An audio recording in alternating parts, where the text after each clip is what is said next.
Bismillahirrahmanirrahim. Assalamualaikum warahmatullahi wabarakatuh. Selamat pagi anak-anak. Semoga hari ini kita diberikan kesehatan oleh Allah dan kita bisa menjalankan rutinitas belajar kita walaupun dalam suasana seperti ini. Tapi Bapak yakin semangat kalian tetap besar, semangat kalian tetap kuat untuk meraih sebuah ilmu yang insya Allah nanti akan bermanfaat untuk kalian. Kali ini di pelajaran Bapak, yaitu pelajaran fikih untuk kelas 12, Bapak akan membahas tentang sumber-sumber hukum Islam, di mana sebagaimana kita ketahui bahwa sumber hukum Islam itu terdiri dari 4 macam bagian. Di antaranya 1. Al-Quran, kemudian yang kedua As-Sunnah atau hadis, yang ketiga ijma, yang keempat itu adalah qiyas. Itu adalah sumber-sumber hukum yang disepakati atau disebut hukum yang mutafaqun alaih kalau dalam bahasa ulama itu. Nah, kali ini kita akan membahas tentang sumber-sumber hukum Islam. Yang pertama di sini adalah Al-Quran, di mana Al-Quran ini secara bahasa atau secara harfiah itu adalah bacaan ataupun himpunan. Jadi kalau misalkan kita di sini menggunakan bahasa tentang Al-Quran, kalau secara harfiahnya itu bisa kita gunakan untuk koran, untuk buku, karena di dalamnya terdapat sebuah bacaan. Itu kalau misalkan secara harfiahnya. Tapi yang perlu kita ketahui di sini, Al-Quran menurut apa? Menurut bahasa atau menurut istilahnya. Di sini menurut istilahnya adalah kitab suci umat Islam yang berisi firman-firman Allah Subhanahu wa Ta'ala. Kalau pengertian secara lain juga banyak di sini ya tentang pengertian Al-Quran. Di antaranya pengertian Al-Quran itu adalah kitab suci umat Islam yang diturunkan Allah Subhanahu wa Ta'ala kepada Nabi Muhammad SAW. Al-Quran merupakan kitab suci terakhir yang Allah Subhanahu wa Ta'ala turunkan sebagai penyempurna dari kitab-kitab sebelumnya. Sedangkan pengertian Al-Quran secara bahasa berasal dari kata qoro'a yaqra'u Qur'anan, yang artinya adalah bacaan. Sedangkan menurut istilah, pengertian Al-Quran itu adalah firman Allah yang diturunkan kepada Nabi Muhammad SAW dalam bahasa Arab yang diriwayatkan secara mutawatir dan membacanya adalah ibadah. Itu pengertian Al-Quran. Jadi intinya satu adalah kitab suci, kemudian yang diturunkan oleh Allah kepada kekasihnya yaitu Nabi Muhammad, kemudian diturunkan secara mutawatir dalam artian melalui malaikat Jibril, melalui wahyu-wahyu yang diberikan kepada Nabi Muhammad melalui malaikat Jibril. Juga Al-Quran itu adalah sebagai penutup dari kitab-kitab yang lain, penyempurna dari kitab-kitab yang lain. Bagaimana kita ketahui kan kitab itu banyak, ada Zabur, Injil, Taurat, dan kesemuanya itu Allah sempurnakan di dalam Al-Quran. Makanya Al-Quran juga adalah sebagai mukjizat, sebagai hujjah, salah satu mukjizat yang diberikan kepada Nabi Muhammad.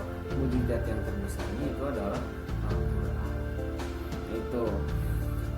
Kemudian membacanya juga merupakan sebuah ibadah.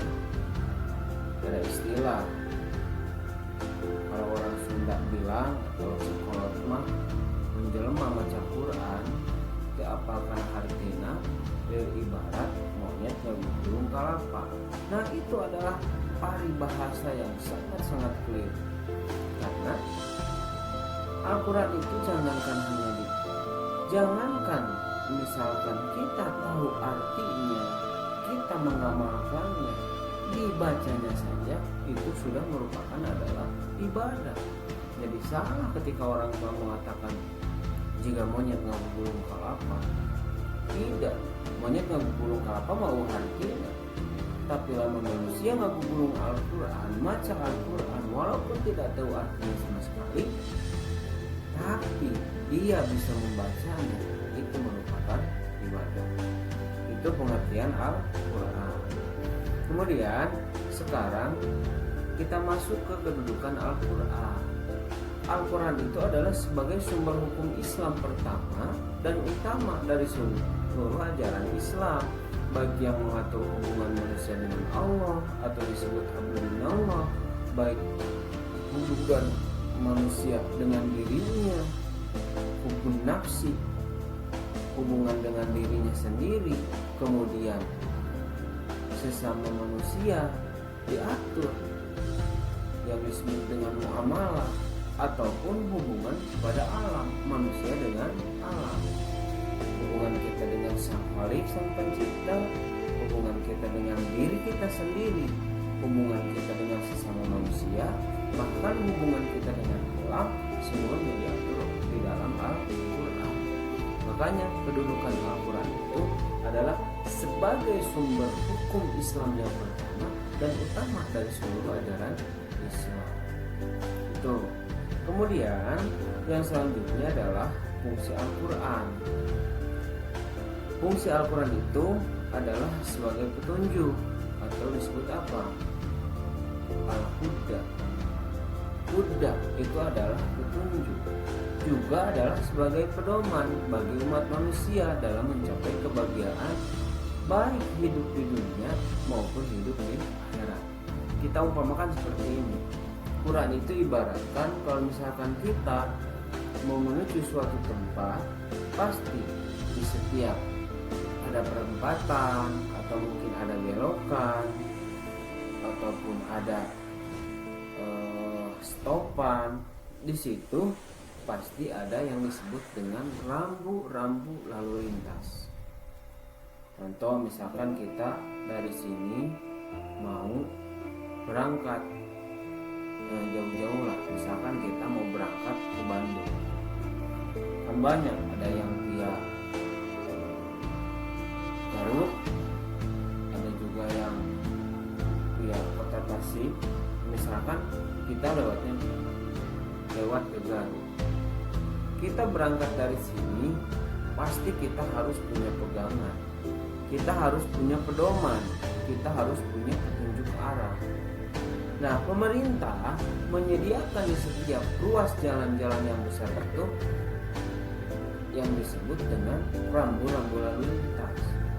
Misalkan di sini kita masuk ke arah, kita bayangkan kita masuk misalkan ke arah Sodong. Enggak, maksudnya dari Taracu ada yang ke Tasik, ada yang ke Sodong. Di situ sudah ada tanda.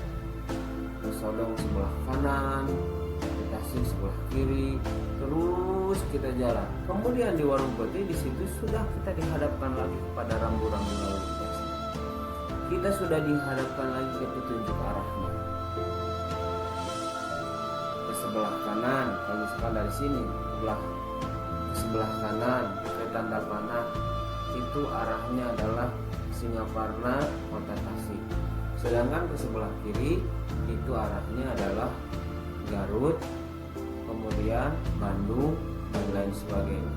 Itu adalah salah satu contoh bahwa kita di dalam hidup itu sangat memerlukan yang disebut dengan petunjuk atau pedoman supaya kita sampai ke tujuan akhir kita.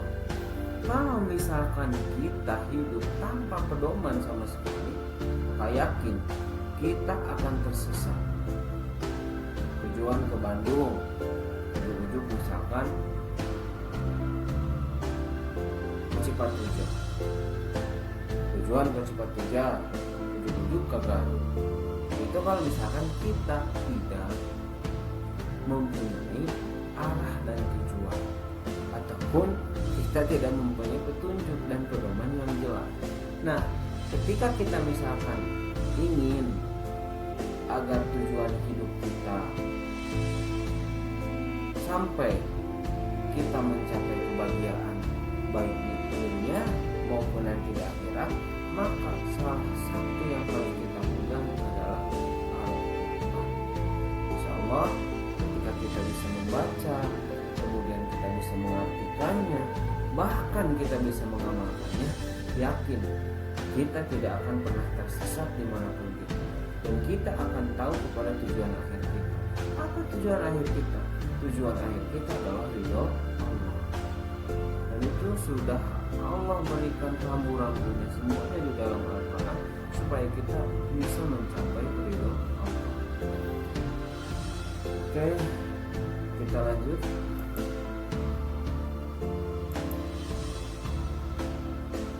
Itu adalah fungsi dari Al-Quran. Kemudian pokok-pokok isi Al-Quran. Di sini pokok-pokok isi Al-Quran yang pertama adalah Al-Wa'du. Apa itu Al-Wa'du? Al-Wa'du itu adalah janji. Janji Allah. Janji Allah kepada orang yang berbuat baik, maka Allah akan memberikan ganjaran. Sebaliknya, ada yang disebut Al-Wa'id. Apa itu Al-Wa'id? Al-Wa'id di sini yaitu ancaman. Di sini ada janji Allah berupa rahmat, dan ada ancaman Allah berupa siksa.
Allah siksa kaum Nabi Nuh dengan apa? Dengan air bah. Bumi dari langit turun hujan, dari bawah muncul air sehingga bumi terendam. Itu salah satu contoh. Nah, jadi kemudian isi pokok dalam Al-Quran juga terdapat adalah tentang muamalah. Apa itu muamalah? Muamalah tadi yaitu yang mengatur tentang hubungan manusia dengan manusia. Jual beli ada di dalam Al-Quran? Ada. Catat mencatat di dalam Al-Quran? Ada. Hutang piutang di dalam Al-Quran? Ada. Contoh, di dalam Al-Quran, Fa'idha tadayantum faktubu, kata Allah. Fa'idha tadayantum, maka ketika kalian berhutang, faktubu, silahkan tulis, silahkan catat. Itu berarti yang menjadi dasar ilmu apa? Ilmu manajemen. Yang menjadi dasar ilmu tentang mungkin akuntansi dan lain sebagainya. Karena perintah Allah, ketika kita berhutang, maka kita harus apa? Harus mencatatnya.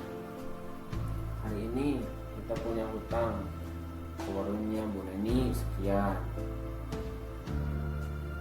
ke warungnya BI sekian, ke warungnya ini sekian, ke Babaturan sekian. Maka itu harus dicatat. Nah, ketika kita nanti punya uang, kita dikasih bekal oleh orang tua kita buka catatan kita.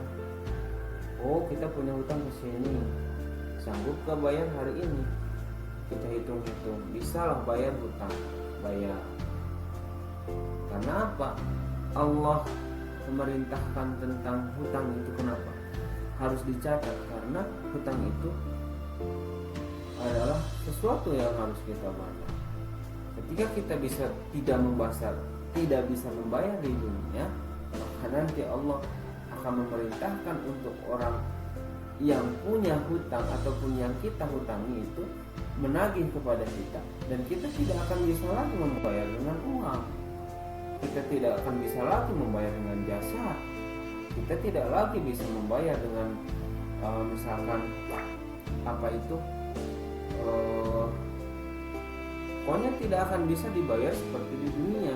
Maka apa yang akan menjadi bayarannya? Yang akan menjadi bayarannya adalah amal. Itu. Kemudian di dalam Al-Quran juga terdapat tentang syariat. Ya, syariat ataupun jalan. Itu ada di dalam Al-Quran. Yang selanjutnya, asas Al-Quran dalam menetapkan hukum syar'i. Asas ataupun dasar Al-Quran ditetapkan menjadi hukum syara'. Yang pertama adalah al-damu al-kharaj, menyediakan kesempitan, sebagaimana dijelaskan di dalam surat Al-Hajj ayat 78. Yang kedua adalah taklilu at-taklif, memperkecil beban. Jadi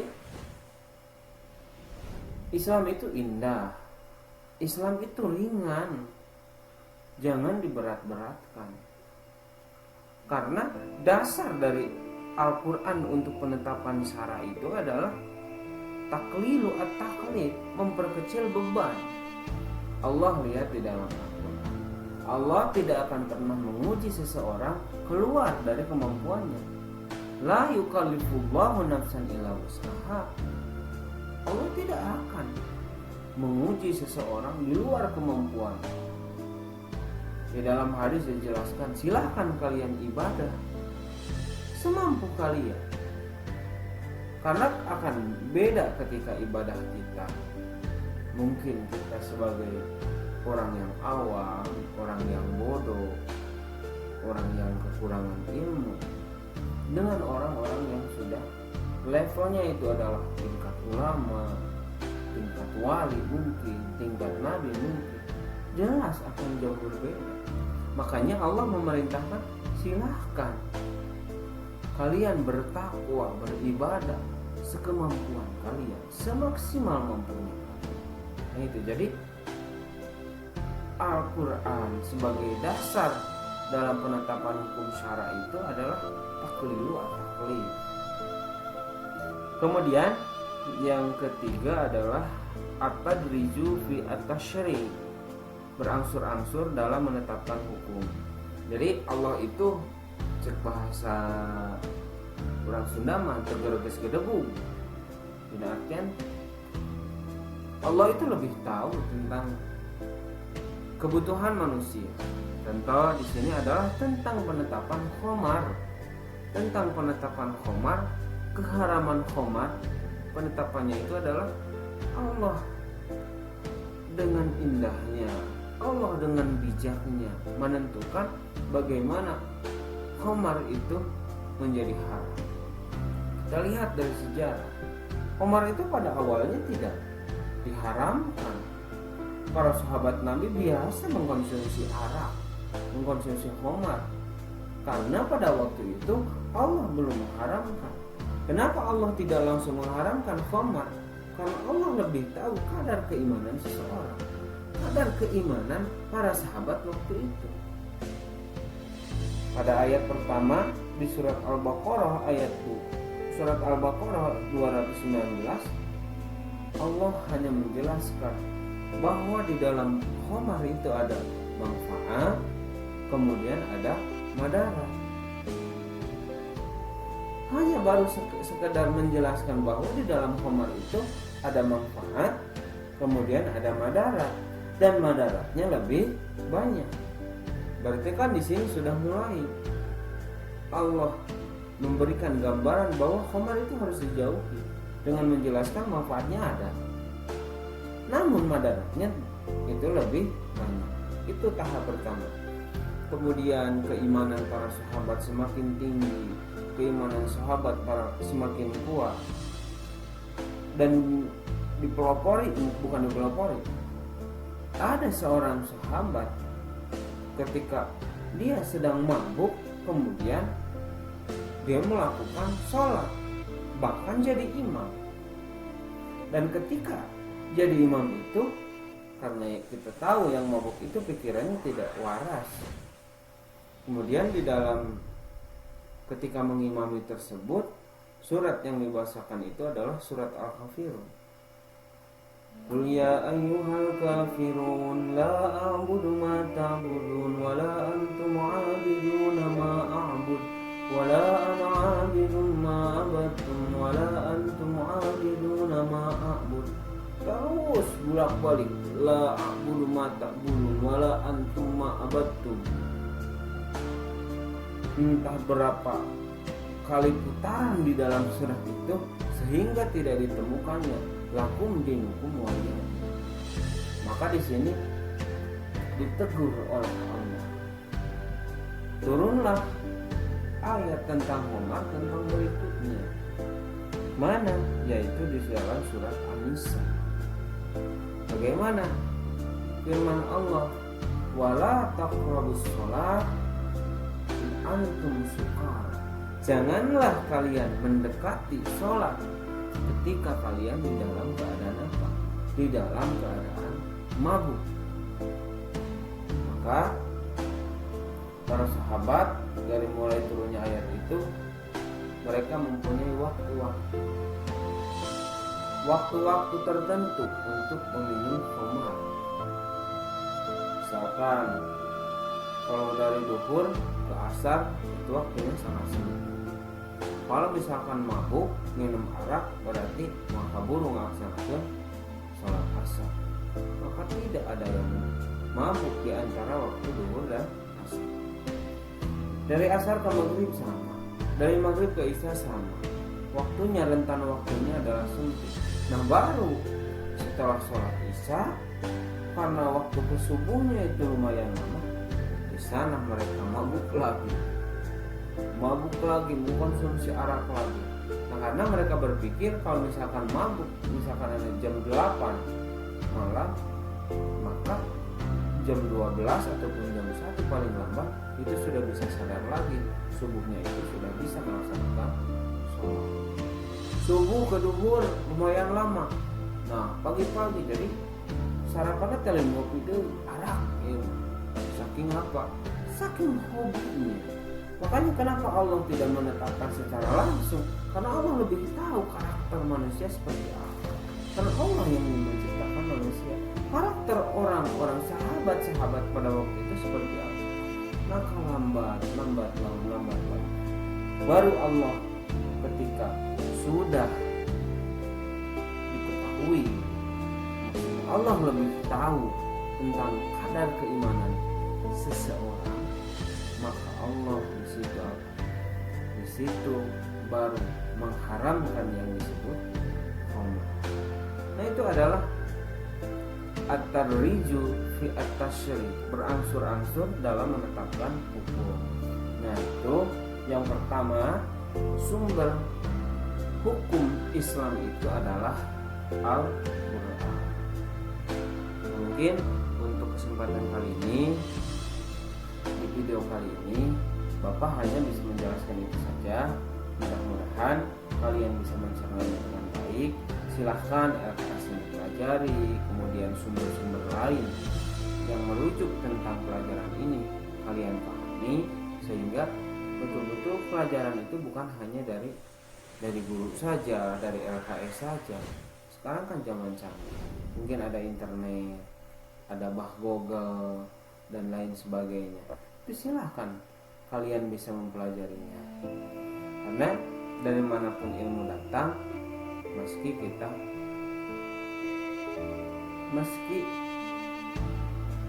raih, dengan artian kita jangan terpaku hanya pada LKS saja, kita jangan hanya terpaku kepada misalkan buku saja atau menerima dari guru saja. Silahkan kalian cari tentang sumber hukum Islam. Yang mutabakat itu tadi ada Al-Quran, kemudian As-Sunnah, kemudian ada Ijma', kemudian ada Qiyas. Dan mudah-mudahan untuk As-Sunnah, kemudian untuk Ijma', untuk Qiyas kita bisa bahas di video-video berikutnya. Dan mudah-mudahan pandemi ini segera berakhir dan kita bisa segera bertatap muka, sehingga keakraban, kehangatan kita di dalam mencari ilmu betul-betul bisa kita rasakan kembali. Oke, itu saja yang bisa Bapak sampaikan. Mohon maaf apabila ada kata-kata yang kurang jelas, ada kata-kata yang kurang tepat. Silahkan kalian koreksi. Jangan lupa kita harus tetap semangat, kita harus tetap belajar, jaga kesehatan kalian. Sampai bertemu di video-video berikutnya. Assalamualaikum warahmatullahi wabarakatuh.